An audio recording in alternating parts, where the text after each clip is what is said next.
Welcome to World Conflict Channel. Fierce battles in Soledar have been going on for 3 days now, although Russian sources claimed yesterday that the whole city was under the control of Wagner forces. The videos published on social media today prove that there are still Ukrainian soldiers in the city and that these news are propaganda. According to the information provided by Ukrainian sources, clashes still continue in the city. Ukrainian forces are inflicting massive losses on Russian mobilized units in Soledar and on the outskirts of Bakhmut. The ISW also denied reports of the capture of Soledar by Russian forces in a new report released today. According to the report, Russian forces have not captured the entirety of Soledar despite several false Russian claims that the city has fallen and that Bakhmut risks imminent encirclement. Several Russian sources claimed that Wagner Group forces advanced into the west of Soledar on January 10. Wagner Group financier Yevgeny Prigozhin refuted these claims, remarking that Wagner Group forces are still fighting against concerted Ukrainian resistance. ISW has only observed visual confirmation of Wagner Group forces in central Soledar as of January 10.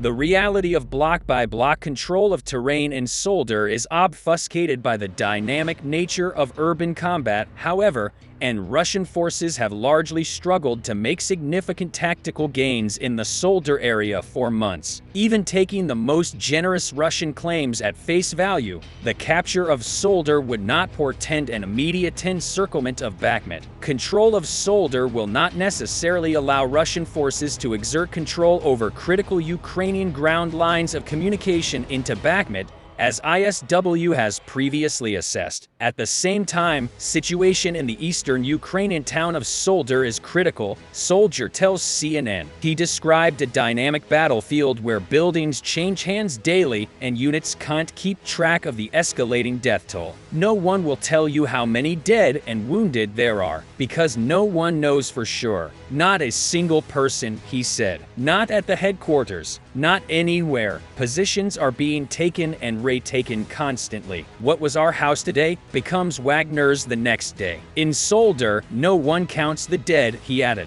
The soldier said it was unclear as of Tuesday night how much of the town was held by the Russians. No one can definitely say who moved where and who holds what, because no one knows for sure. There is a huge gray area in the city that everyone claims to control. It's just any empty hype. The Ukrainians have lost many troops in Soledar, but the ranks are being replenished as the fight for the mining town continues, he said. The personnel of our units have been renewed by almost half, more or less. We do not even have time to memorize each other's call signs. The soldier said that he believed Ukraine's military leaders would eventually abandon the fight for Soledar and questioned why they hadn't done this yet. Everyone understands that the city will be abandoned. Everyone understands this, he said. I just want to understand what the point is. Why die if we are going to leave it anyway today or tomorrow? The 46th Air Mobile Brigade said on its Telegram channel on Tuesday that the situation in Soledar was very difficult